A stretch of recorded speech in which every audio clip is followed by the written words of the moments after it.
My son wants to live with me, Your Honor.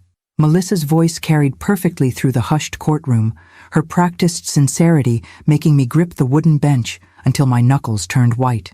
8 months since we buried my son David, and here we were, fighting over the only piece of him left in this world, his 12-year-old son, Ethan. I watched my grandson's shoulders tense under his navy blue blazer.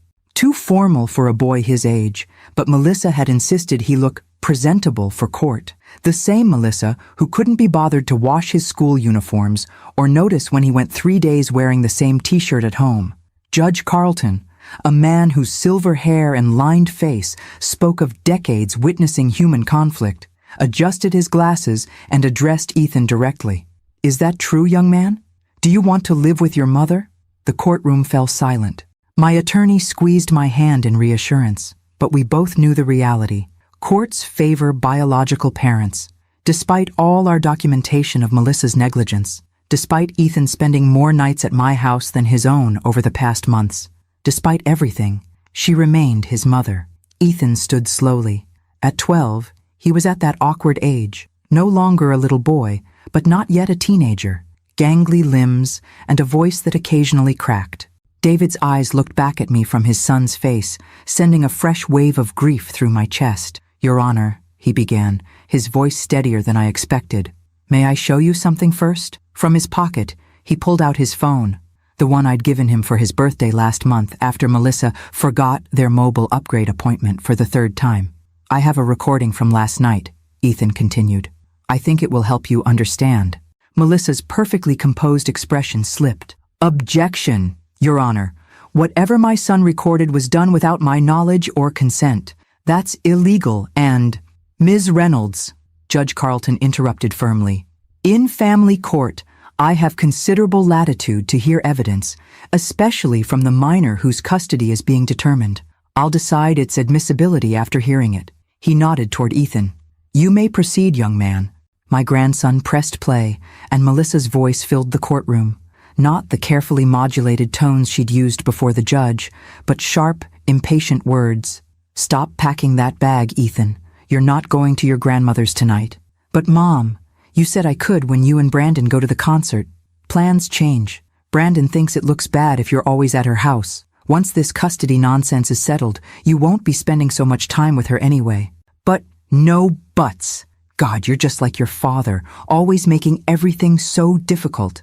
Look, once we get this court thing handled, we're moving to Phoenix with Brandon. His job offer includes a house with a pool. You'll love it. What about Grandma Lauren? And my friends? And Dad's? Your grandmother has interfered enough. You're my son, not hers. End of discussion. The recording continued with the sound of a door slamming, followed by Ethan's quiet crying. Judge Carlton's expression remained impassive, but his eyes had hardened. He looked directly at Melissa, whose face had drained of color. Ms. Reynolds, would you like to explain this recording? Melissa recovered quickly, tears springing to her eyes. Your Honor, I've been under tremendous stress since losing David. Sometimes I say things I don't mean. Ethan knows I love him more than anything. I bit my tongue so hard I tasted blood.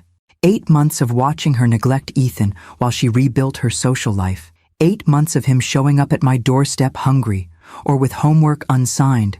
8 months of her canceling her parenting time at the last minute. And now this performance. Judge Carlton wasn't finished. Ethan, is there more to this recording? My grandson nodded, his fingers trembling slightly as he found another timestamp. This is from later last night, when Mom thought I was asleep. He pressed play again. This time, we heard Melissa speaking to Brandon, her boyfriend of 5 months. The lawyer says once I have full custody, we'll have more flexibility with Ethan's trust fund for educational and living expenses. That old witch won't be able to block anything. Brandon's voice, smooth and calculating. And the house? David's life insurance? The house is already mine, but the insurance mostly went into Ethan's trust. That's what I'm telling you. Once we have full custody and move to Arizona, we can petition to be the sole trustees. Lauren won't have any say. I watched the judge's expression darken as the recording continued, detailing Melissa and Brandon's plans for the money my son had left to secure his child's future. Money that had become, it seemed, Melissa's primary interest in maintaining custody. When the recording ended, Judge Carlton removed his glasses and pinched the bridge of his nose. The courtroom remained silent, the truth hanging heavy in the air. "We'll take a 30-minute recess," he finally announced. "When we return, I'll hear final arguments before making my decision." As we filed out of the courtroom, my attorney leaned close. "That recording changes everything, Lauren. Judges hate when financial motives drive custody battles." I nodded, but couldn't speak past the knot in my throat.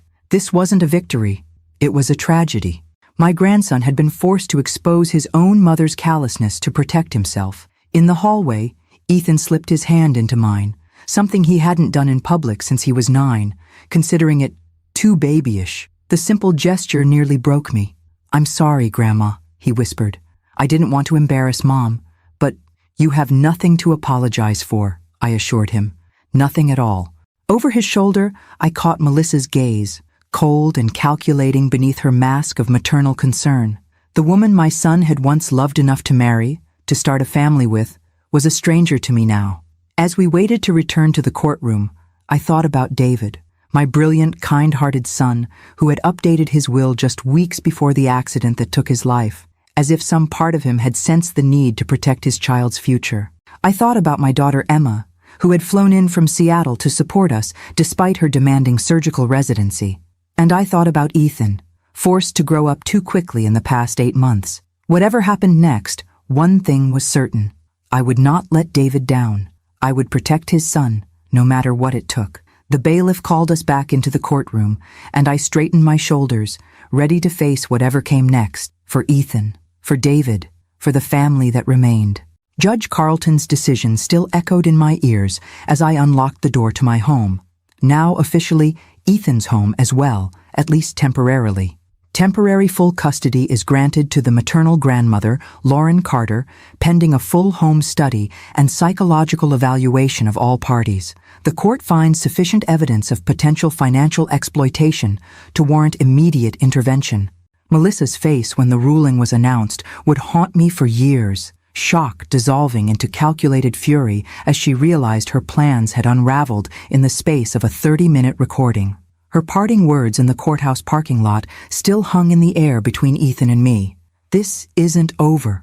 Not by a long shot." "Can I put my stuff in the blue room?" Ethan asked, breaking the silence as we entered the house. The blue room had been his designated space in my home since he was a toddler, gradually evolving from nursery to child's bedroom to the current preteen haven with its space posters and bookshelf full of science fiction. "Of course," I replied, trying to sound normal, as if this were just another weekend visit and not the beginning of a new chapter neither of us had anticipated. "Are you hungry? I could make grilled cheese." He nodded, dropping his backpack by the stairs. "Mom didn't. There wasn't much breakfast this morning.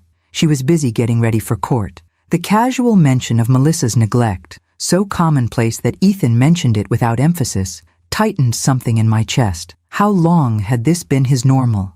How much had I missed while trying to respect Melissa's role as his mother? As I prepared lunch, my phone rang. Emma calling from Seattle, anxious for news. "The judge gave me temporary custody," I told my daughter, keeping my voice low as Ethan arranged his belongings upstairs. "But it's just the beginning.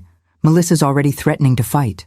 "Of course she is," Emma replied, her voice tight with the same frustration I felt. "Money has always been her primary motivation. Remember how quickly she tried to sell the house after Dad died?" I did remember. Just 6 weeks after my husband John's funeral 3 years ago, Melissa had suggested that downsizing might be healing for everyone. David had shut down the idea immediately, recognizing it as a transparent attempt to access equity rather than emotional closure. "The good news," Emma continued, "is that I've arranged to take a 2-week leave from the hospital. I'll fly in tomorrow to help with everything." Relief washed over me. Emma, my practical, determined daughter, who had followed her father into medicine, would be a crucial ally in the days ahead.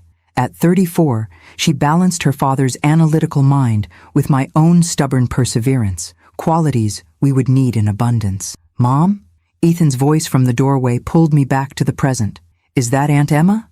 I handed him the phone, watching as his face brightened during their conversation.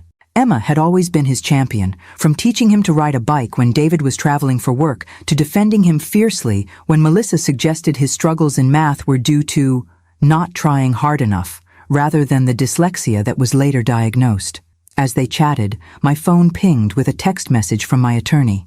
Melissa's lawyer requesting emergency hearing to overturn temporary custody order, claiming recording was illegal and grandson was coerced. Court date next Tuesday.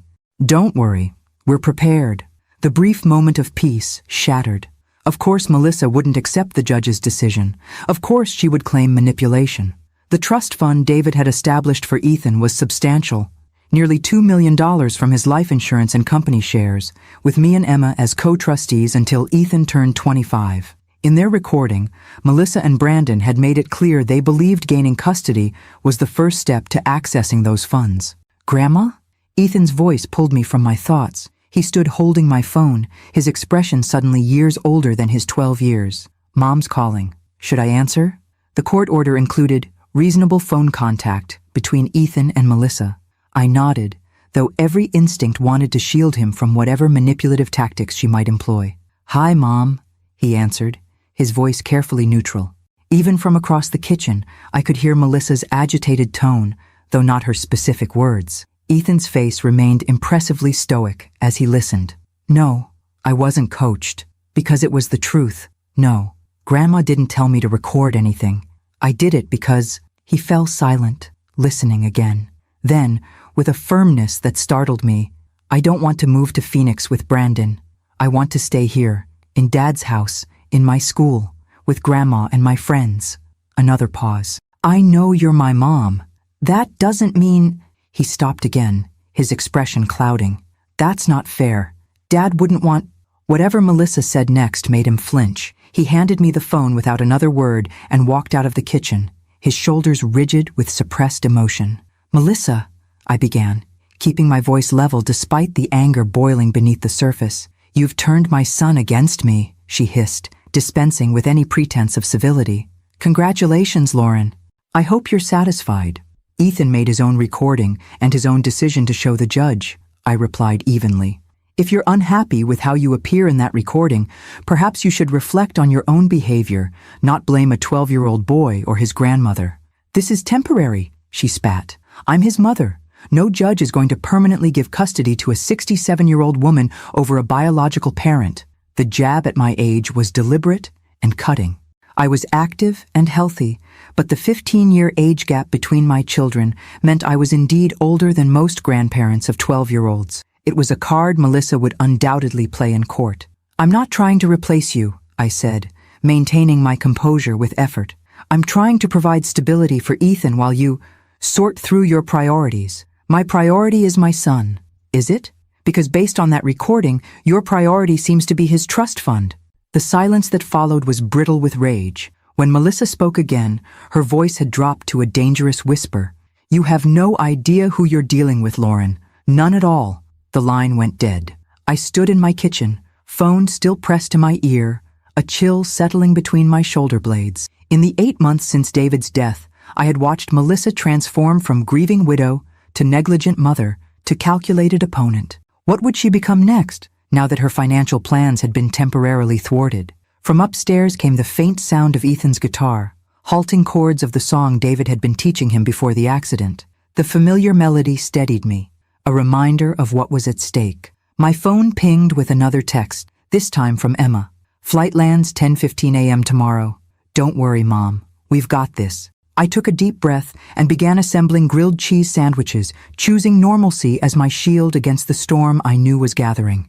Ethan needed stability now more than ever, and I was determined to provide it, no matter what Melissa might do next. As I carried lunch upstairs to Ethan's room, I silently thanked David for his foresight in creating that trust with Emma and me as trustees. Without it, Melissa might have already depleted the funds meant to secure his son's future.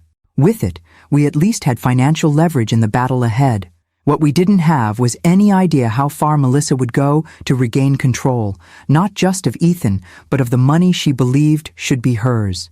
Emma's arrival the following morning brought a surge of energy into the house. My daughter had always been a force of nature, efficient, direct, and fiercely protective of those she loved. As a pediatric surgeon, she channeled these qualities into saving children's lives. Now she would use them to help save her nephew, I've already spoken with 3 child psychologists who specialize in custody evaluations, she announced, before her suitcase had even hit the guest room floor. And I've compiled Ethan's medical records showing the pattern of missed appointments and delayed vaccinations over the past 8 months. I smiled, despite my exhaustion. Hello to you too, sweetheart. Coffee? Emma paused, then laughed ruefully. Sorry, Mom. Doctor mode. She embraced me tightly. How are you holding up? Really? I'm managing, I replied, leading her to the kitchen. It's Ethan I'm worried about. He's trying so hard to be brave, but this is taking a toll. Ethan was at school, his first day back since the custody hearing. I'd given him the option to stay home, but he'd insisted on maintaining his routine. Dad always said education comes first, he'd reminded me, in a perfect imitation of David's serious tone that nearly broke my heart. Where is Melissa staying? Emma asked, accepting the coffee mug I offered. At the house, as far as I know. The judge didn't order her to leave the family home, just granted me temporary custody of Ethan. I sighed, sinking into a kitchen chair. That's another complication. Legally, the house belongs to Melissa as David's widow, though the mortgage is being paid from Ethan's trust as David specified in his will. Emma's expression hardened. So she's living in a house essentially paid for by Ethan's inheritance while plotting how to get control of the rest of his money? Before I could respond, my phone rang. My attorney, Patricia Winters. Lauren, we have a situation, she began without preamble. Melissa's filed an emergency motion claiming elder exploitation. What? The accusation was so absurd I nearly laughed. She's alleging you're using Ethan to access his trust fund for your own benefit.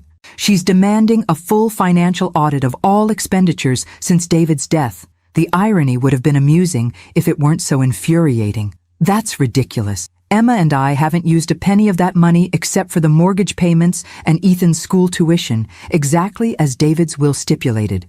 I know that, and the financial records will prove it. But it's a clever tactical move. It shifts focus from her recorded plans to exploit the trust to unfounded allegations against you. Emma, reading my expression, reached for my free hand. There's more, Patricia continued. She's also requesting supervised visitation for you, claiming you're emotionally manipulating Ethan and turning him against his mother. That's absurd, I protested. I've never spoken against Melissa to Ethan, even when... I believe you, Patricia interrupted gently. But the court will need to investigate all allegations. Expect a guardian ad litem to be appointed for Ethan and home visits from family services. After ending the call, I relayed everything to Emma, whose medical training couldn't fully mask her fury. This is classic Darvo, she declared. Deny, attack, reverse victim and offender. Melissa's taking exactly what she's guilty of and projecting it onto you. The financial audit doesn't worry me, I said. We've been meticulous about the trust, but the allegation that I'm manipulating Ethan... I shook my head, the unfairness cutting deep. I've bent over backward trying not to criticize Melissa in front of him, even when she's canceled plans or left him waiting for hours. Emma's expression softened. Mom, anyone who spends 5 minutes with you and Ethan will see the truth. You've been his rock while Melissa's been... She trailed off, diplomatic even in anger. We need to prepare Ethan, I said, glancing at the clock. School dismissed in 2 hours. He needs to understand that things might get more complicated before they get better. Let me pick him up today, Emma suggested. I'll take him for ice cream, ease him into the conversation. Coming from his cool aunt might make it less scary. I nodded gratefully. Emma had always had a special bond with Ethan, built on science experiments, secret handshakes, and an understanding that transcended the aunt-nephew relationship. In many ways, she'd become a maternal figure when Melissa's attention wandered, especially after David's death. While Emma went to collect Ethan, I called my neighbor and closest friend, Diane, who had been my confidant throughout this ordeal. She's claiming what? Diane exclaimed when I explained Melissa's latest allegations. Lauren, that's outrageous. You've been practically keeping that boy alive while she parades around town with her new boyfriend. The court doesn't know that, I pointed out. They only know what's presented as evidence. Then we need more evidence, Diane said firmly. I've seen Ethan coming to your house hungry because there's no food at home. I've watched Melissa drop him off and disappear for days. The entire neighborhood has witnessed her negligence. Would you be willing to make a statement? I asked hesitantly.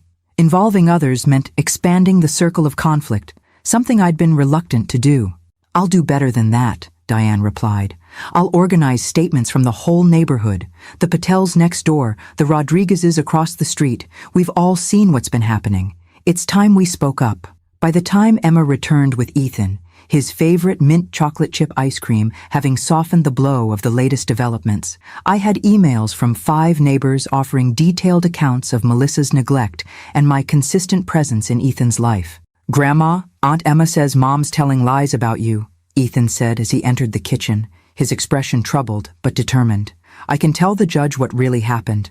I have more recordings. I exchanged glances with Emma, concerned about putting Ethan in the middle of an increasingly hostile battle. What kind of recordings? Emma asked carefully. Times when Mom forgot to pick me up from school, when she left me alone all weekend with just $20 for food, when she and Brandon were talking about selling Dad's watch collection that was supposed to be mine when I'm older. He pulled out his phone. I've been keeping track of everything since you showed me how to use the voice memo app, Aunt Emma. My heart ached for this child, who had felt the need to document his own neglect, even as I felt a surge of pride at his resourcefulness. Ethan, I said gently, we don't want you to feel responsible for the legal aspects of this situation. That's for the adults to handle. He looked at me with eyes too wise for his 12 years. Dad always said we have to stand up for what's right, even when it's hard. I'm not letting Mom hurt you because of me, Grandma. I'm not. In that moment, I saw David so clearly in his son that tears sprang to my eyes. Emma, noticing, smoothly suggested Ethan show her his latest science project upstairs, giving me a moment to compose myself. Alone in the kitchen, I looked at the growing collection of evidence on my laptop, financial records, neighbor statements, Ethan's recordings, and wondered how we had arrived at this point, how the woman my son had loved enough to marry had become an adversary willing to destroy anyone in her path to financial gain. And I wondered, with a chill I couldn't shake, just how far Melissa would go when she realized the neighborhood was rallying against her, that Ethan had been documenting her neglect, and that her carefully constructed narrative was beginning to unravel. The answer, I feared, would prove far worse than anything we had prepared for. The first sign of Melissa's retaliation came at 3 a.m., a shattering crash that jolted me from sleep. I fumbled for my phone, heart pounding as I dialed 911. Someone's broken my front window, I told the dispatcher, keeping my voice low. My grandson is in the house. Please hurry. I crept to Ethan's room, relieved to find him still asleep, then cautiously approached the stairs. Glass glittered across my living room floor, surrounding a brick with a note attached. Drop the case or worse next time. When the police arrived minutes later, they documented everything methodically, the brick, the note, the shattered window, but their expressions remained professionally neutral when I suggested Melissa might be responsible. Mrs. Carter will investigate all possibilities, the officer said carefully, but without witnesses or camera footage, it's difficult to establish who did this. By morning, Emma had installed a security system with cameras covering every approach to the house, while Ethan watched wide-eyed, the reality of the situation finally penetrating his stoic facade. Mom wouldn't really do that, would she? He asked, as we swept up the last glass shards. Throw a brick through your window? I chose my words carefully.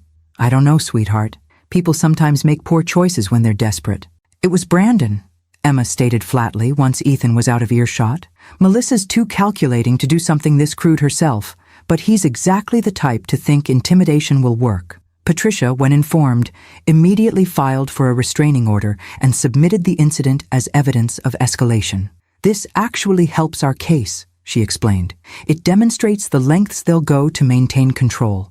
2 days later, the second attack came. Not physical, but perhaps more damaging. Melissa launched a social media campaign portraying herself as a grieving widow being separated from her son by a controlling mother-in-law. The posts included carefully edited photos of happier times with David and Ethan, interspersed with tearful videos about grandparent alienation and elder financial abuse. The comments section filled with outrage from strangers who knew nothing of the truth. Worse, several distant relatives and casual acquaintances began sharing the posts, adding their own shocked reactions. She's creating an alternate reality, Emma fumed, scrolling through the growing digital narrative. One where she's the devoted mother and you're the villain. I felt sick watching the fabrication spread. Should we respond? Try to correct the record? Patricia advised against it. The court won't be influenced by social media drama.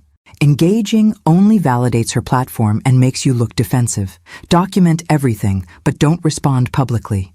The restraint was difficult, especially when Ethan discovered the posts while researching a school project. "She's lying about you," he said, voice shaking with anger.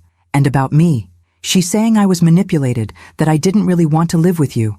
I held him close, feeling his thin shoulders trembling.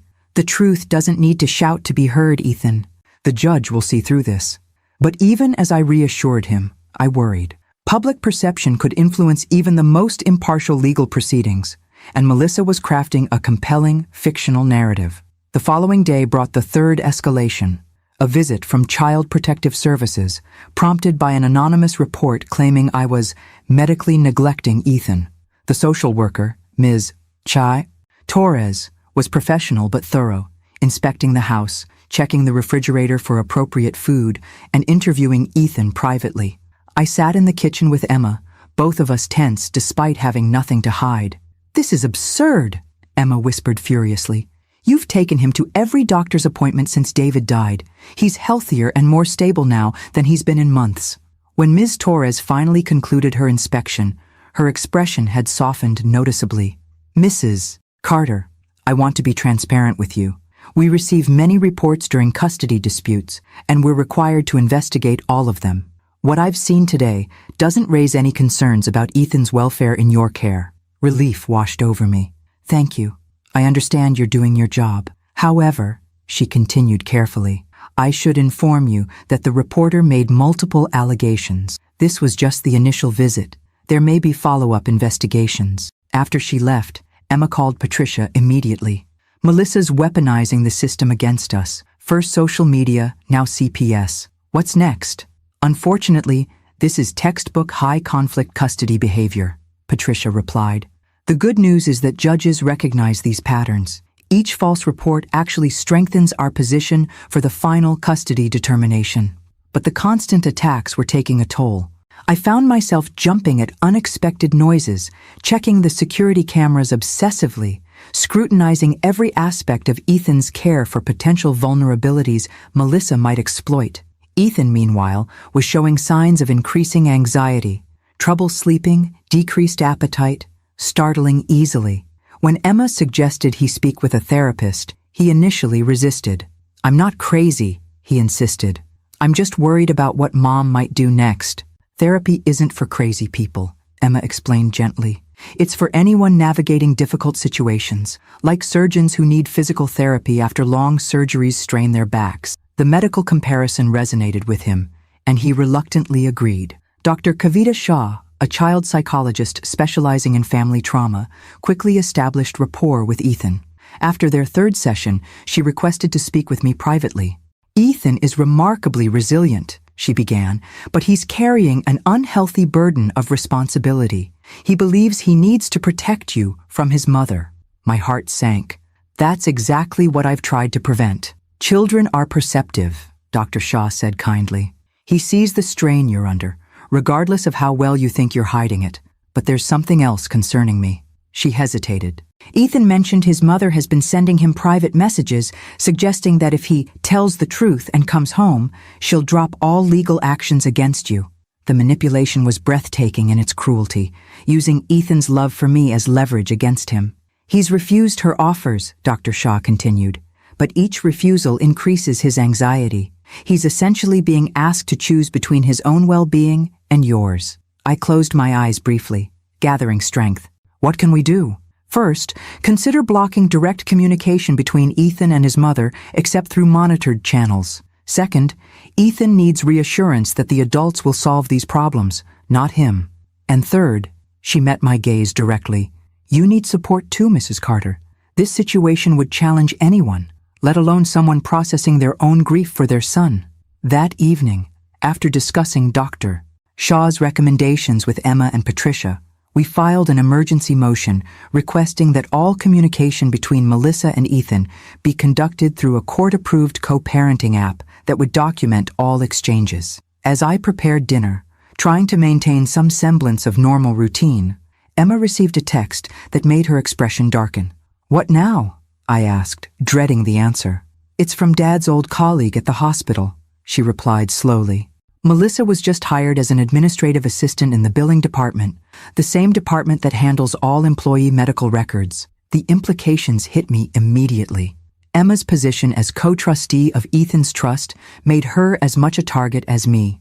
If Melissa gained access to her medical information, "I'll call HR in the morning," Emma said, already composing an email to her supervisor, and the hospital legal department.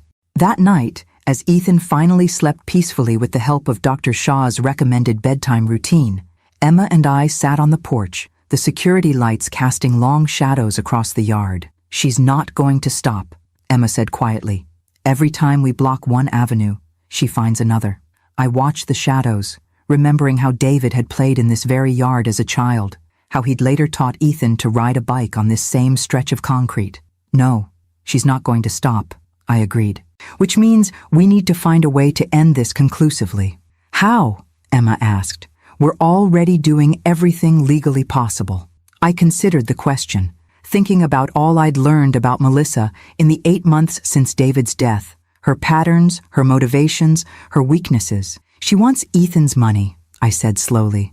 "Everything else is secondary. What if we used that against her?" Emma turned to me, curiosity replacing exhaustion in her expression.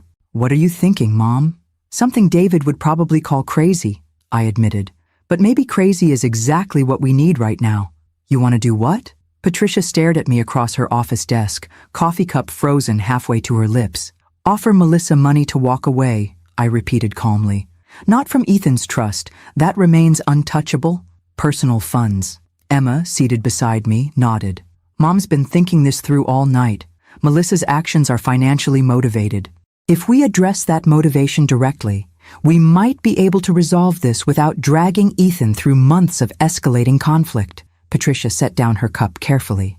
"Lauren, I understand the impulse, but paying off someone making false allegations could be interpreted as an admission of guilt. Why would an innocent person pay to make a problem go away? Because an innocent person might prioritize a child's well-being over being right," I countered. "Every day this continues damages Ethan further. The brick through the window, the CPS visit, the social media campaign, it's death by 1,000 cuts, and Ethan feels every one of them. Not to mention," Emma added, "Melissa's new position at the hospital gives her potential access to sensitive information. We've alerted HR, but systems have vulnerabilities. The longer this drags on, the more creative she'll become." Patricia leaned back, fingers steepled beneath her chin, a posture I recognized from our previous consultations. She was considering all angles, which was precisely why I'd hired her. "Let's assume the court grants you permanent custody," she said finally. "Melissa would still have visitation rights. She'd remain in Ethan's life, with ongoing opportunities to manipulate and undermine. Money might address her immediate motivation, but not her long-term presence." "That's the second part of the proposal," I explained. "We don't just offer money.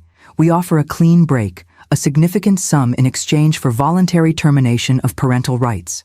The suggestion hung in the air, radical even to my own ears. Termination of parental rights was the nuclear option in family law, typically reserved for cases of severe abuse or abandonment. "Voluntary termination is extremely rare," Patricia said slowly. "Most courts won't even consider it without another parent ready to adopt. Which is why it would need to be Melissa's idea, not ours," Emma interjected. "We don't suggest termination. We simply make a financial offer for her to resolve the situation completely and see what she proposes." Patricia's expression remained skeptical. Even if she suggested it herself, a judge would scrutinize any agreement heavily. There would need to be a compelling reason beyond financial consideration. "What about relocation?" I suggested. "Melissa mentioned moving to Phoenix with Brandon.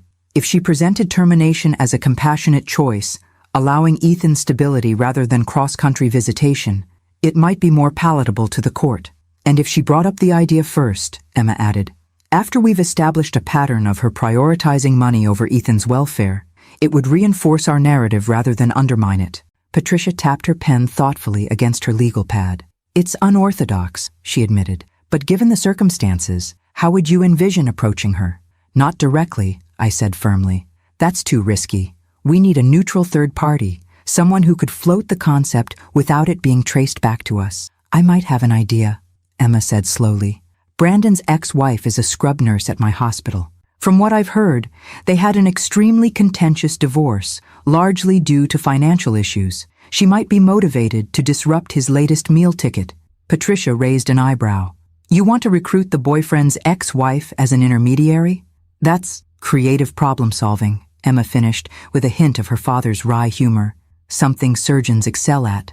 It's risky, I acknowledged, but every option before us carries risk. This at least gives us some control over the narrative. After another hour of discussion, refining the approach and anticipating potential pitfalls, Patricia reluctantly agreed to draft a neutral settlement offer, one that mentioned financial compensation without specifying the purpose, carefully worded to avoid any suggestion of impropriety. Remember, she cautioned as we prepared to leave, this needs to appear as though you're merely open to resolving the conflict efficiently. Nothing that could be construed as buying custody or encouraging termination of rights. Those suggestions need to come from Melissa, documented without our fingerprints anywhere near them. As Emma and I drove home, the weight of what we were considering settled heavily on my shoulders. Was I truly prepared to essentially purchase my grandson's freedom from his mother? What would David think of such a strategy? You're second-guessing, Emma observed, reading my expression with the same perceptiveness she'd inherited from her father. Wouldn't you? I sighed. It feels mercenary. It's pragmatic, Emma corrected. Dad was an idealist in many ways, but as a doctor, he understood triage. Sometimes you have to address the most immediate threat to preserve what matters most. And if it works? I asked. If Melissa actually agrees to termination, what do we tell Ethan? That his mother sold her rights for a payout? Emma's hands tightened on the steering wheel. We tell him the truth, in age-appropriate ways. That his mother made choices that prioritized her happiness over his well-being. That sometimes adults fail their children, not because the children are unlovable, but because the adults are damaged. That's a heavy burden for a 12-year-old. It's already his burden, Mom. He's living it every day. The only question is whether we help him understand it or leave him to interpret it alone. When we arrived home, Diane was on the porch with Ethan, supervising as he repainted the railing, a project he'd requested, explaining solemnly that constructive activities help process difficult emotions, according to Dr. Shaw. Perfect timing, Diane called as we approached. We're just finishing the first coat. Ethan has quite the eye for detail. My grandson looked up, paint smudged across one cheek, the first genuine smile I'd seen in days lighting his face. Grandma, do you like the blue? It's almost the same color Dad and I painted my treehouse. The simple joy in his expression, the connection to David he was working to maintain, strengthened my resolve.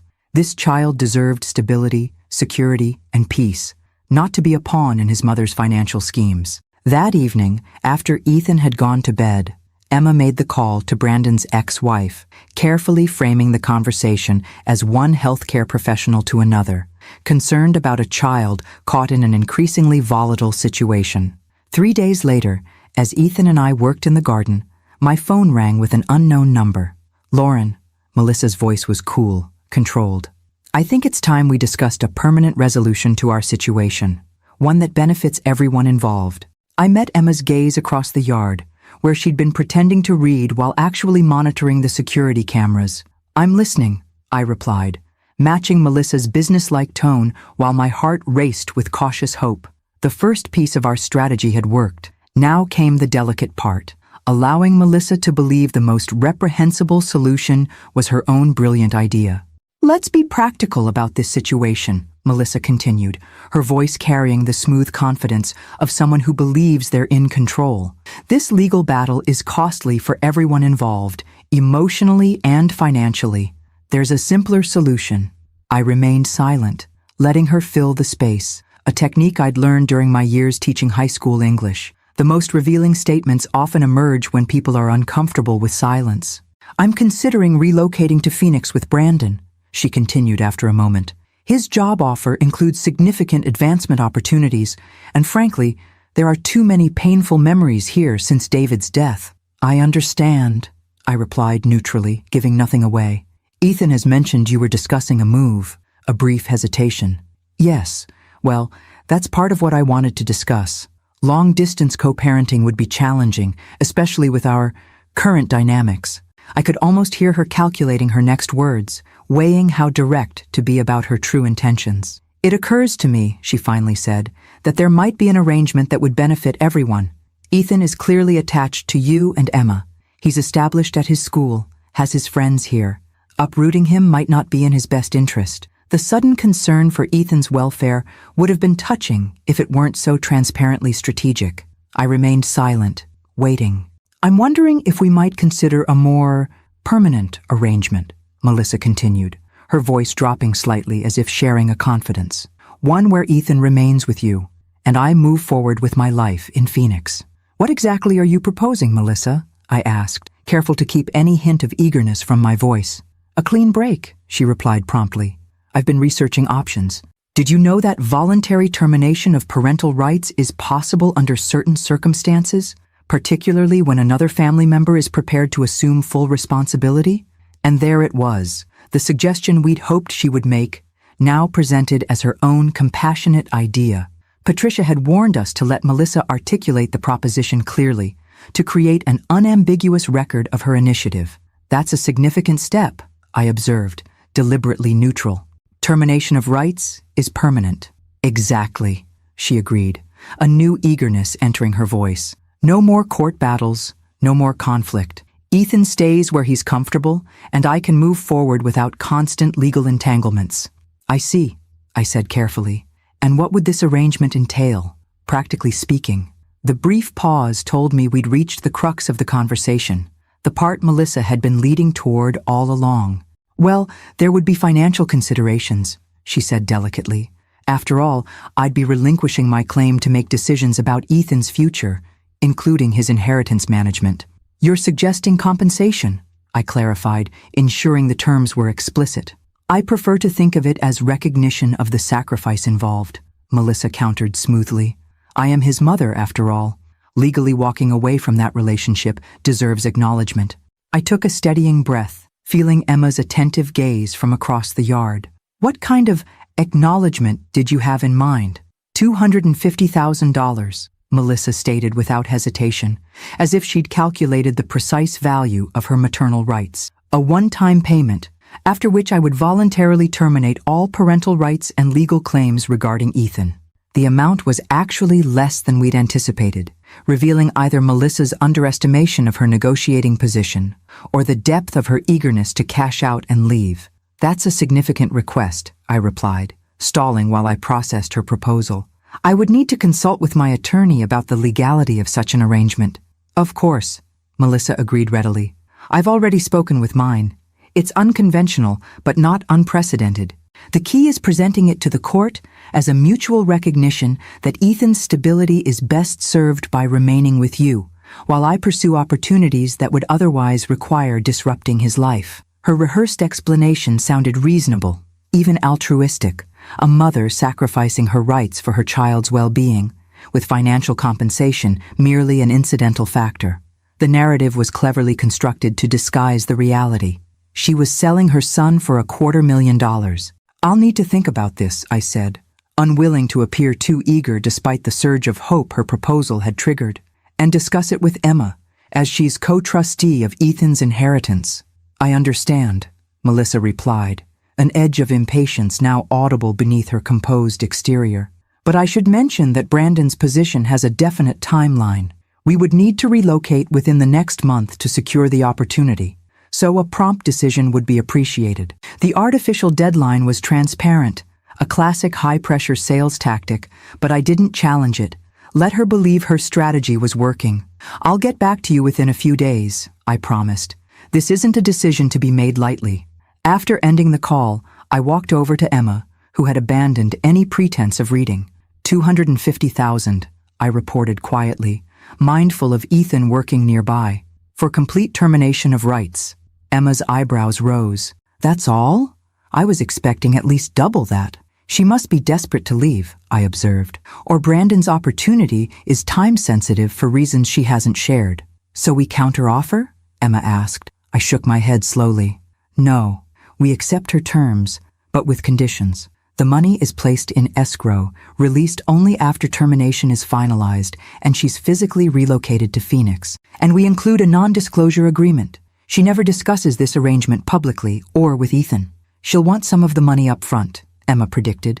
A small percentage, perhaps, but the majority remains contingent on completed termination. Otherwise, what prevents her from taking an initial payment and then dragging out the process? We spent the evening carefully planning our response, consulting with Patricia via secure video call to ensure every aspect of our counterproposal was legally sound and ethically defensible. The court will scrutinize this arrangement heavily, Patricia reminded us. The judge needs to believe termination truly serves Ethan's best interests, not just the adult's convenience. Which is why Melissa's relocation is crucial to the narrative, Emma pointed out. She's not abandoning her child. She's recognizing that forcing him to choose between his established support system and moving cross-country with her would be harmful. And the financial component? Patricia pressed. Is a practical recognition that she's relinquishing future decision-making regarding Ethan's inheritance? I supplied. Not payment for termination itself. The distinction was subtle but significant. A careful threading of legal and ethical needles that might allow this unconventional solution to pass judicial review. Later that night, after finalizing our response to Melissa's proposition, I sat on the edge of Ethan's bed watching him sleep, his features relaxed in slumber, free from the anxiety that had marked his waking hours since this ordeal began. The worn stuffed dinosaur tucked under his arm, a gift from David on his 5th birthday, was a poignant reminder of all he had already lost. Was I doing the right thing? Facilitating the severance of his relationship with his mother, however flawed she might be? Or was I protecting him from years of manipulation and disappointment at the hands of someone who valued money above his well-being?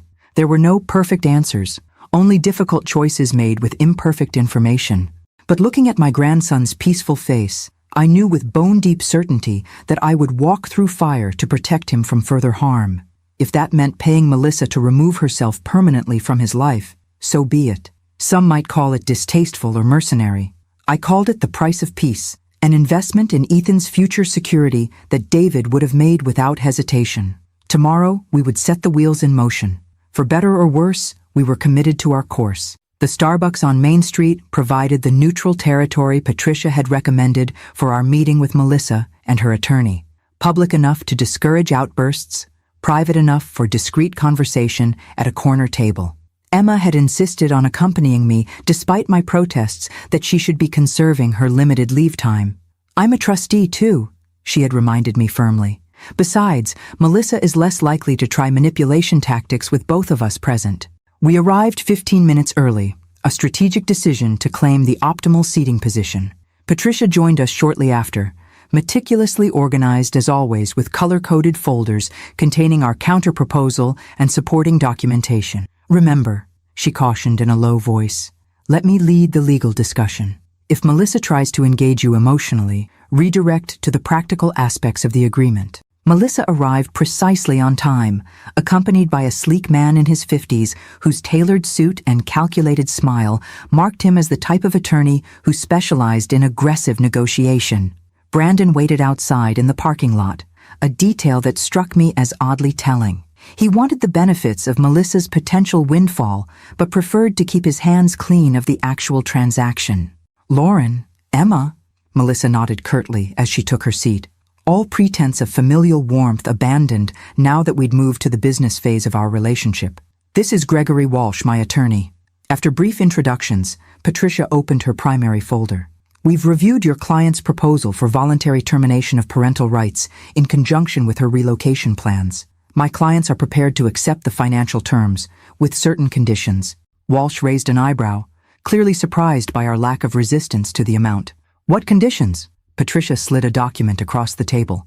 The full agreement is outlined here, but essentially, the $250,000 would be placed in escrow, with 15% released upon signing the preliminary agreement, and the remainder dispersed after court approval of termination and verification of Ms. Reynolds' relocation to Arizona. Melissa's eyes narrowed slightly. That could take months. Approximately 60 days, Patricia corrected. We've researched the typical timeline for uncontested termination cases in this jurisdiction. The court prioritizes resolution when all parties are in agreement. Walsh reviewed the document with practiced efficiency. There's also a non-disclosure provision here. Standard in family settlements, Patricia replied evenly. It prohibits all parties from discussing the financial terms of the agreement publicly or with the minor child. That seems reasonable, Walsh acknowledged, still scanning the document. However, the relocation verification is problematic. My client's timeline is contingent on her partner's employment opportunity, which may be flexible. I recognize the negotiating tactic immediately, creating an artificial obstacle to concede later in exchange for a more significant concession from us. Patricia evidently recognized it too, as she didn't immediately respond. The relocation component is non-negotiable, Emma stated firmly, speaking for the first time. The court will require a compelling reason for termination beyond financial consideration. Ms. Reynolds' decision to pursue opportunities incompatible with Ethan's established life here provides that justification. Melissa's confident facade cracked slightly. Are you suggesting I need to actually move to Phoenix for this to work? That is precisely what we're saying, I confirmed, meeting her gaze directly. The narrative presented to the court must be truthful and verifiable. You are choosing to relocate for professional and personal opportunities, recognizing that uprooting Ethan would be detrimental to his well-being. A flash of calculation crossed her face as she exchanged glances with Walsh. And if our plans change after the termination is finalized? The agreement includes a 2-year non-residence clause for the metropolitan area, Patricia pointed out, indicating the relevant section.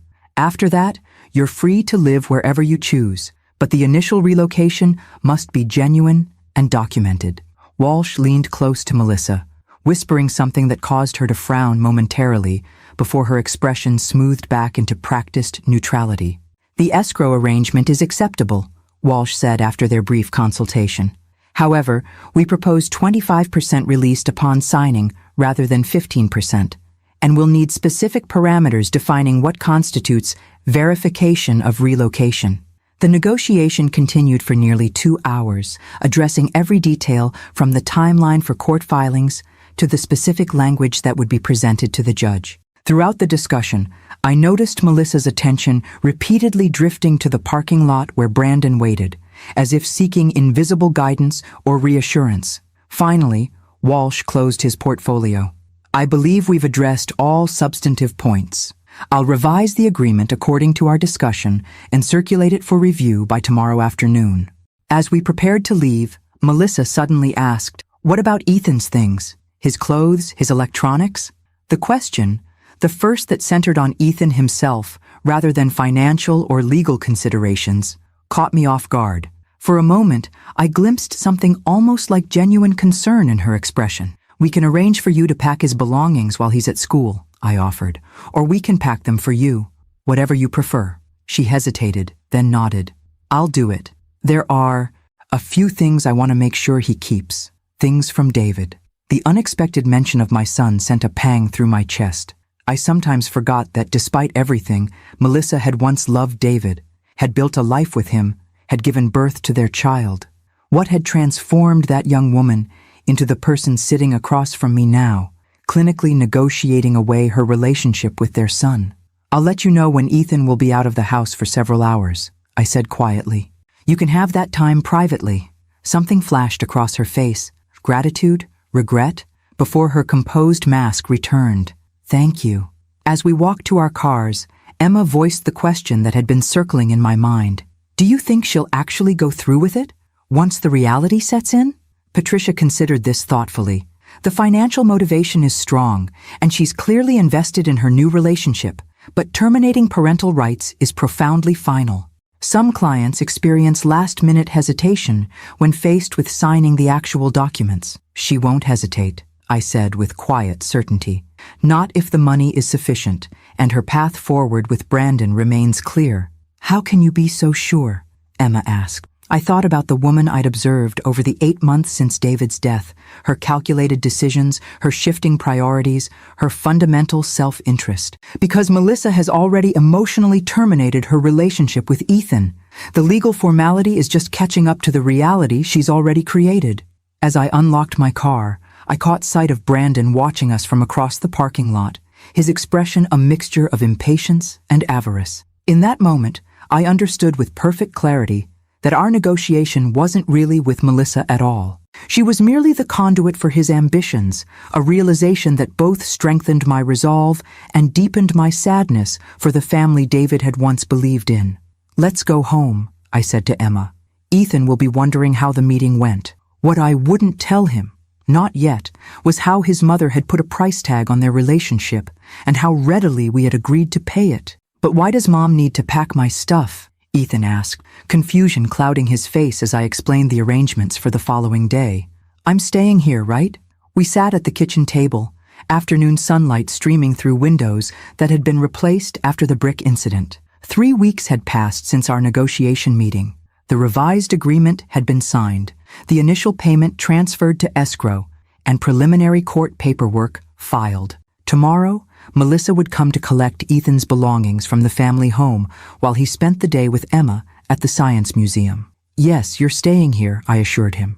"But since your mom is moving to Phoenix, she needs to sort through your things at her house and decide what should come here permanently." It wasn't the complete truth, but it was age-appropriate, the approach Dr. Shaw had recommended as we prepared Ethan for the changes ahead. We hadn't yet explained the concept of termination of parental rights, instead focusing on the more immediate reality of Melissa's relocation. Ethan frowned, processing this information with the careful deliberation that reminded me so much of David. "Does she have to move? Couldn't she stay here and we could figure out, normal custody stuff?" The question revealed what I had suspected. Beneath Ethan's apparent acceptance of the situation, part of him still hoped for reconciliation with his mother. Despite her neglect, despite the recorded evidence of her priorities, she remained his mother. That primal bond couldn't be severed by logic alone. "Your mom has made her decision," I said gently. "She believes this move represents an important opportunity for her future with Brandon."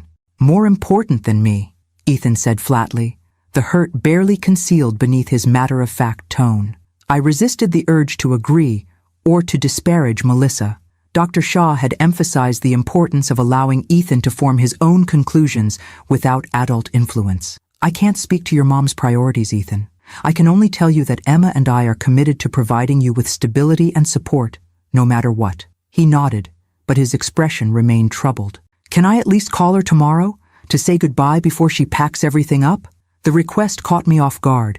Since the custody hearing, Ethan had shown little interest in communicating with Melissa, especially after discovering her social media campaign against me. The supervised calls mandated by the temporary custody order had been brief and awkward. "Of course," I agreed, reaching for my phone. "Would you like to call her now?" He shook his head. "No, tomorrow is better. Before she starts packing, I just want to tell her something." The cryptic response triggered a flutter of concern, but I respected his privacy. Ethan had demonstrated remarkable maturity throughout this ordeal. He deserved some agency in managing his relationship with his mother, even as it approached its legal conclusion. Later that evening, as Emma and I prepared dinner, I shared Ethan's request. "Do you think we should be worried about what he wants to tell her?" Emma considered this as she chopped vegetables with surgical precision. "He's not confrontational by nature. My guess is he wants closure, perhaps to ask questions he's been hesitant to voice in our presence, or to make one last attempt to change her mind," I suggested, the possibility sending a chill through me despite the kitchen's warmth. "Even if that's his intention, would it be wrong to allow it?" Emma challenged gently. "If Melissa chose Ethan over Phoenix and Brandon, wouldn't that ultimately be better for him? A mother who actually prioritizes her child?" The question gave me pause. Had I become so focused on winning this battle that I'd lost sight of what might truly be best for Ethan? If Melissa had a last-minute change of heart, rejected the money, and committed to genuine co-parenting, wouldn't that represent healing rather than defeat? "You're right," I acknowledged. "If she chose Ethan, I would adjust." The words felt inadequate to describe the complex recalibration such a development would require, but they were honest. "She won't," Emma said quietly, her certainty matching my own earlier assessment. "But Ethan needs to know he was given every opportunity to maintain that relationship. Otherwise, he might spend years wondering if he could have prevented the rupture." Dr. Shaw confirmed this perspective during our phone consultation that evening after Ethan had gone to bed. "Allowing Ethan some agency in this transition is crucial for his long-term adjustment," she explained. Even if the conversation is painful, it's better than the alternative of feeling powerless in a situation that fundamentally alters his life. The following morning brought unseasonable rain, matching the somber mood as Ethan prepared for his day with Emma. He seemed withdrawn, responding to questions with monosyllables and picking at his breakfast without enthusiasm. "You can call your mom from the car before we reach the museum," Emma offered as they prepared to leave. "I'll give you privacy." Ethan nodded, clutching his phone with unusual intensity. As they headed toward the door, he suddenly turned back and hugged me fiercely, a spontaneous gesture that caught me by surprise. "Love you, Grandma," he whispered before pulling away, eyes suspiciously bright.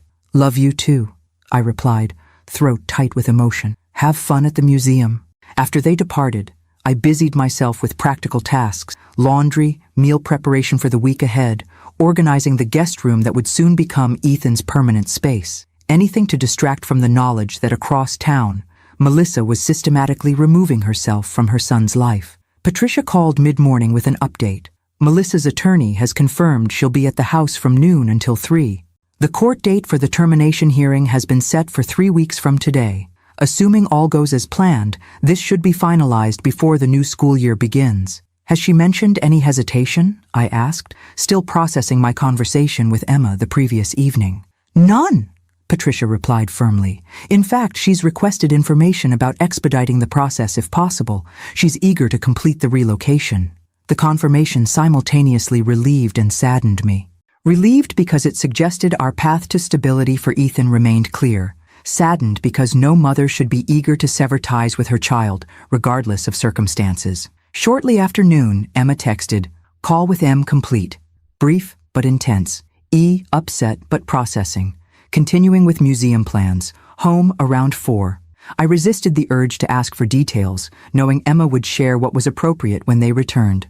Instead, I focused on preparing Ethan's favorite lasagna for dinner, a small comfort after what was clearly a difficult emotional experience. At precisely 3 o'clock, my phone rang with Melissa's number. I answered cautiously, uncertain what to expect after Ethan's conversation with her. "I've finished at the house," she said without preamble, her voice strangely subdued. "Everything's sorted and labeled. Ethan's clothes are packed in suitcases in his room. The things he specifically asked for are in boxes marked with his name." "Thank you," I replied, matching her businesslike tone. "Is there anything else you need before the court date?" A pause, lengthy enough that I checked to ensure the call hadn't disconnected. Then, in a voice barely above a whisper, he asked me why the money was more important than he was. The simple, devastating question hung between us, unanswerable in its brutal clarity. "What did you tell him?" I finally asked, when it became clear Melissa wouldn't continue without prompting. "The truth," she said, her voice steadying, "that I'm not cut out to be a mother, that I never wanted that role but tried because David did, that he deserves better than what I can give him." The raw honesty surprised me, contrasting sharply with the calculated manipulation she'd demonstrated throughout our legal battle. "That must have been a difficult conversation," I offered neutrally. "He said he forgives me," Melissa continued, disregarding my comment. "Can you imagine? After everything, he said he forgives me and hopes I'll be happy in Phoenix." For the first time since David's death, I heard genuine emotion in her voice, not the performative display she'd cultivated for court appearances, but authentic pain and perhaps a flicker of the person she might have been under different circumstances. "Ethan has his father's capacity for compassion," I said quietly. "Yes," she agreed, the single word laden with recognition of all she was relinquishing. "Take care of him, Lauren." The call ended before I could respond, leaving me standing in my kitchen, surrounded by the ingredients for Ethan's favorite meal, contemplating the unexpected glimpse of humanity from a woman I had come to view as little more than an adversary. When Emma and Ethan returned that afternoon, I knew immediately from their expressions that something significant had shifted. Ethan's eyes were reddened but clear, his posture straighter than it had been in months, as if a weight had been lifted from his young shoulders. "I told Mom it was okay for her to go," he announced without preamble, "that she doesn't have to pretend anymore, that we'll both be better off this way." The simple declaration, delivered with quiet dignity, marked the beginning of our healing, not as victors in a custody battle, but as a family rebuilding from shared loss. The family court looked different in late summer light. less intimidating than it had appeared during our initial custody hearing 3 months earlier. Perhaps it was the change in circumstances, or perhaps it was Ethan's calm demeanor as we walked up the granite steps together, but the building seemed to have transformed from an arena of conflict to a place of resolution. "Remember," Patricia reminded us as we gathered outside courtroom C, "this proceeding is primarily procedural. Judge Carlton has reviewed all documentation and conducted private interviews with both Ethan and Melissa. Unless he identifies significant concerns, today should be straightforward." Ethan nodded, solemn in his navy blazer and khaki pants, the same outfit he'd worn to the first hearing, now slightly too small after a summer growth spurt. At 12, verging on 13, he stood at the threshold between childhood and adolescence, forced to navigate adult complexities while still collecting Pokemon cards and building elaborate Lego structures. Emma adjusted his slightly crooked tie. "You don't have to say anything unless the judge directly asks you a question," she assured him. "And if you feel uncomfortable at any point, just look at us. We can request a break." "I'm okay," Ethan replied with the quiet confidence he'd been gradually reclaiming since his conversation with Melissa. The past 3 weeks had brought noticeable changes: improved sleep, increased appetite, renewed interest in activities he'd abandoned during the custody battle. Dr. Shaw described it as the natural resilience of childhood asserting itself once the primary source of stress is addressed. As we entered the courtroom, I spotted Melissa and Brandon already seated on the opposite side. She wore a conservative gray dress that conveyed appropriate seriousness for the occasion, while Brandon's expression betrayed barely concealed impatience. A man eager to complete a transaction and move forward. Judge Carlton entered promptly at 9, his manner businesslike but not cold. After preliminary statements from both attorneys outlining the voluntary termination agreement, he addressed Melissa directly. "Ms. Reynolds, I've reviewed your petition for voluntary termination of parental rights, along with the supporting documentation and our private discussion. Before proceeding, I must confirm for the record, do you fully understand that termination of parental rights is permanent and irreversible?" Melissa stood, hands clasped before her. "Yes, Your Honor. And you understand that upon termination, you will have no legal right to visitation, communication, or input regarding any aspect of your son's life?" "I understand," she confirmed, her voice steady. Judge Carlton studied her carefully. "In most cases of voluntary termination, the court requires extraordinary circumstances or a step-parent adoption. Neither applies here. Why should I approve this petition?" Patricia had prepared us for this question, the central issue any family court judge would need to address. "Your Honor," Melissa began, following the narrative we had carefully constructed during negotiations, "my relocation to Phoenix represents a significant opportunity for professional advancement and personal growth. Attempting to maintain a cross-country co-parenting relationship would create instability for Ethan, particularly given our challenging history. He has a stable, loving home with his grandmother and aunt, continuity in his school and community, and ongoing therapeutic support processing his father's death." She paused, then added something that hadn't been rehearsed. "Most importantly, Ethan deserves parents who can fully commit to his well-being. Lauren and Emma Carter have demonstrated that commitment consistently. I have not." The simple admission, honest in a way I hadn't expected, seemed to register with Judge Carlton, whose expression softened slightly. "Mr. Walsh," the judge addressed Melissa's attorney, "the court notes a financial settlement associated with this termination. Would you characterize this as payment for parental rights?" Walsh responded smoothly. "Not at all, Your Honor. The settlement addresses practical matters related to Ms. Reynolds' relocation and recognizes the significant financial responsibility the Carters are assuming. It's structured to facilitate a clean transition for all parties." Judge Carlton's slight frown suggested he wasn't entirely convinced by this characterization, but he moved on. "Ethan Reynolds," he said, his tone gentling as he addressed my grandson directly. "We spoke privately last week, but I want to confirm your position has not changed. Do you understand what's happening today?" Ethan stood, his voice remarkably steady. "Yes, sir. My mom is legally ending her role as my parent so she can move to Arizona. My grandmother will have full custody of me." "And you're comfortable with this arrangement?" Ethan nodded, then added with unexpected eloquence, My dad used to say that family is about showing up, not just sharing DNA. My grandma and Aunt Emma have shown up for me every day. I'll be okay with them. A murmur rippled through the courtroom at the simple wisdom from a 12-year-old's perspective. I blinked back tears, recognizing David's oft-repeated philosophy in his son's words. Judge Carlton nodded thoughtfully. "Thank you, Ethan. You may be seated." After consulting several documents before him, the judge removed his glasses and addressed the courtroom.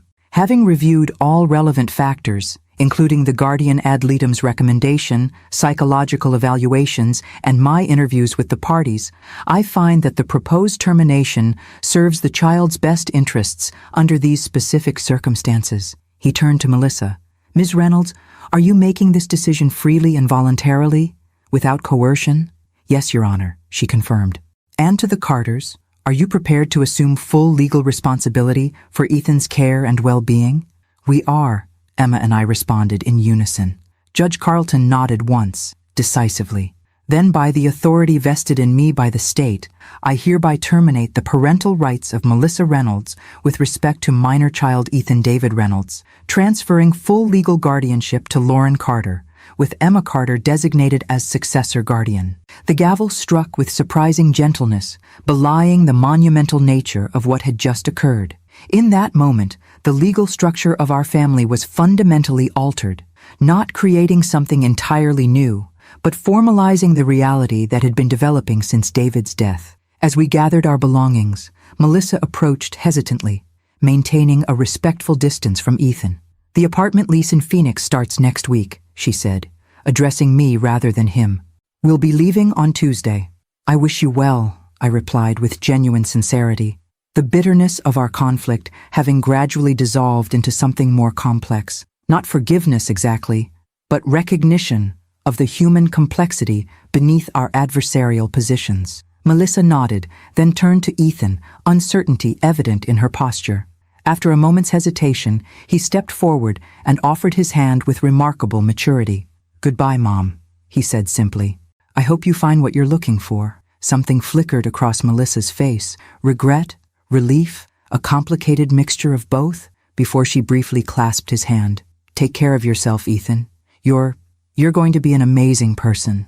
She turned quickly after that, rejoining Brandon, who had remained strategically distant during the exchange. They departed without looking back, their silhouettes framed briefly in the courtroom doorway before disappearing.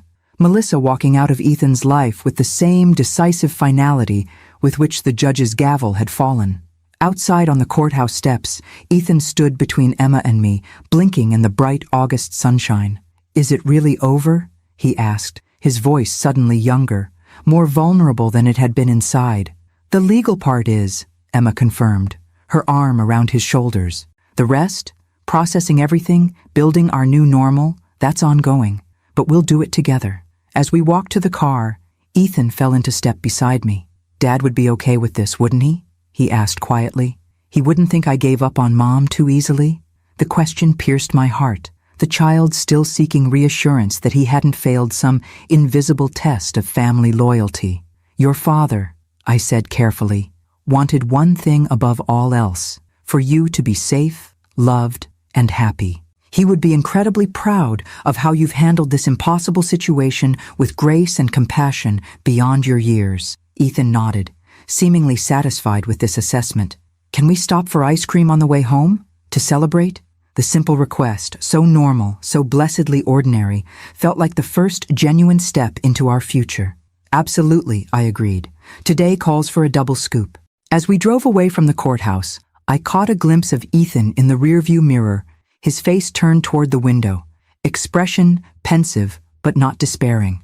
We had navigated the most treacherous waters of our journey, not without damage, but without drowning. What remained was the careful, patient work of reconstruction. And for the first time since David's death, I allowed myself to believe we would not merely survive this ordeal, but eventually thrive beyond it.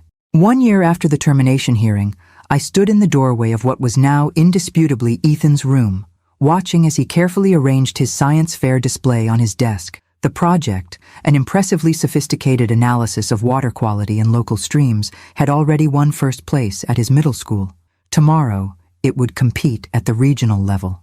"Do you think the graphs are clear enough?" he asked, adjusting the poster board slightly.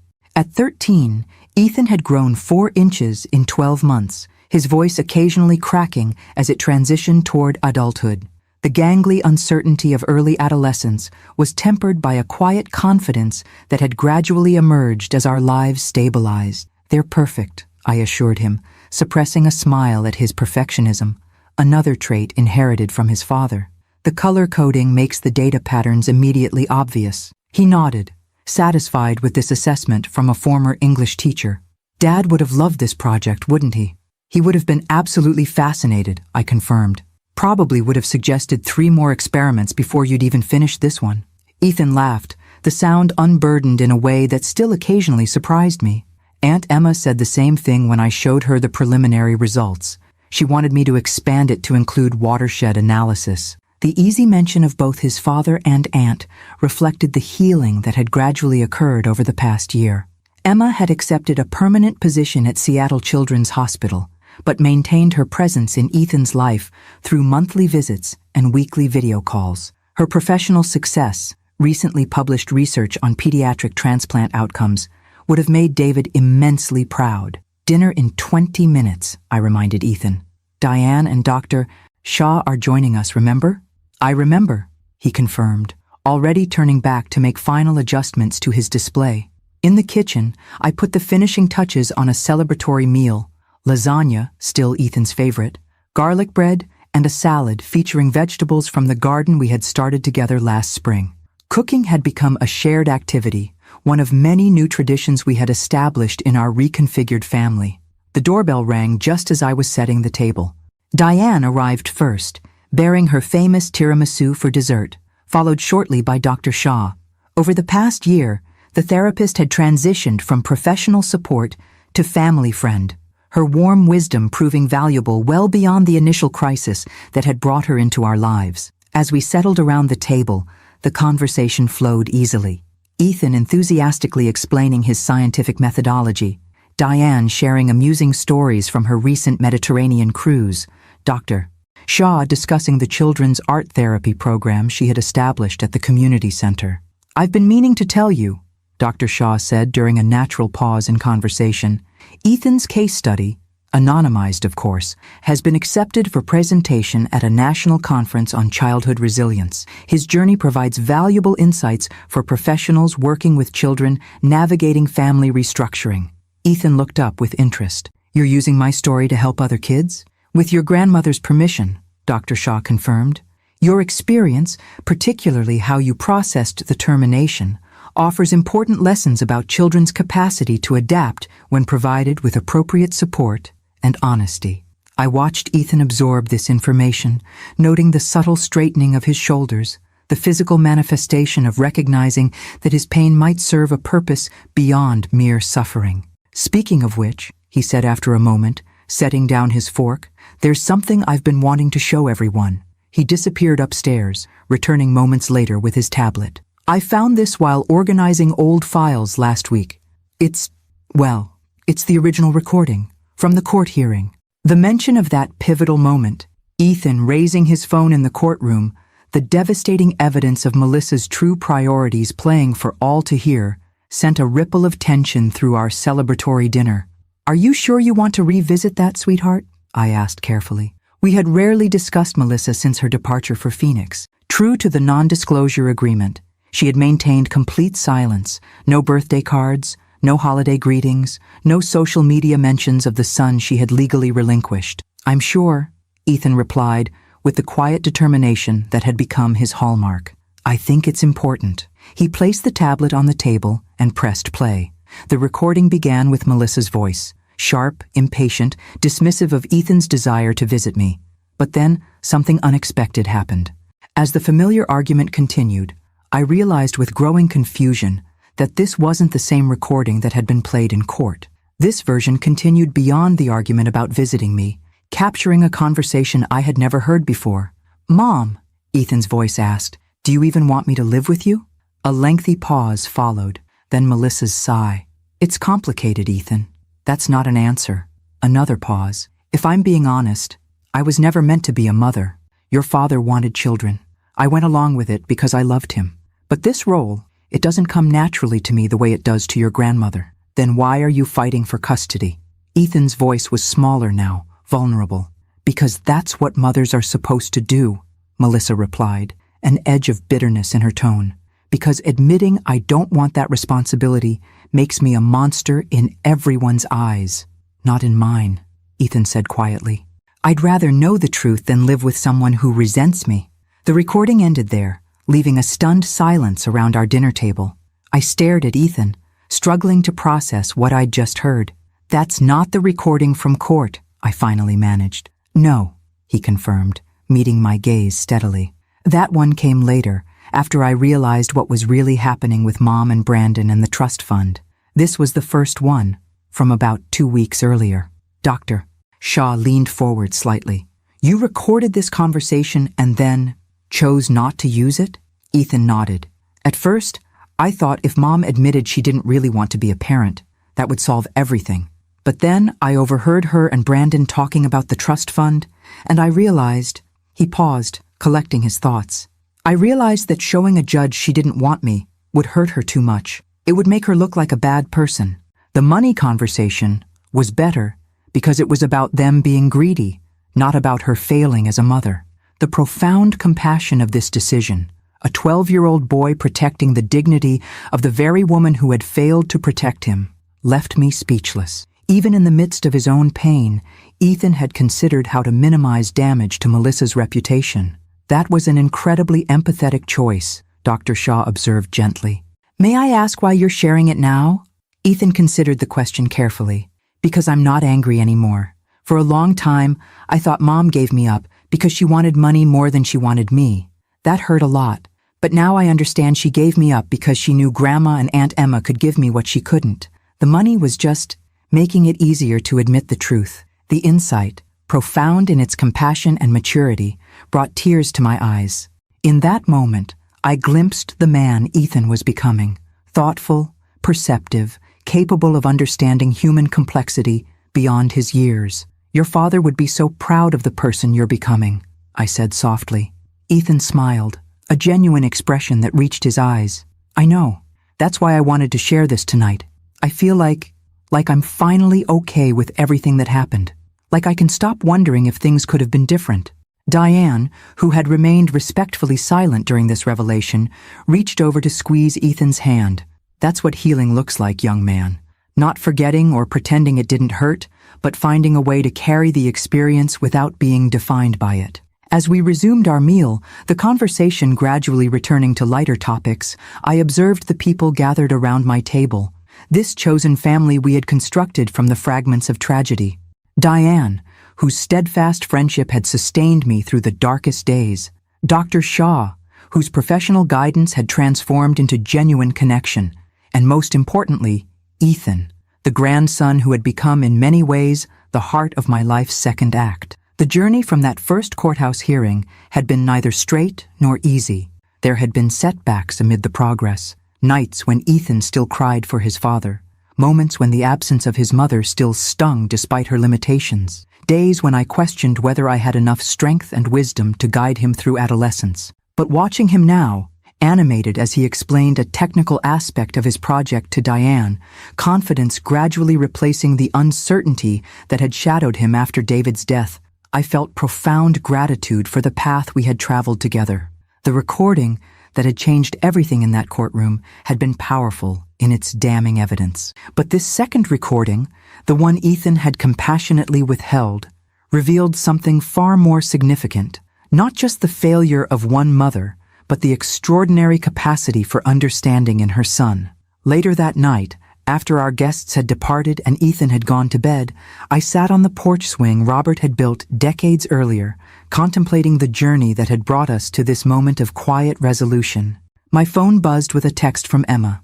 How did the dinner go? Is he ready for tomorrow? More than ready, I replied, and he shared something remarkable about the original recording. I'll tell you everything during our call tomorrow. Can't wait to hear. Give him a hug from me in the morning.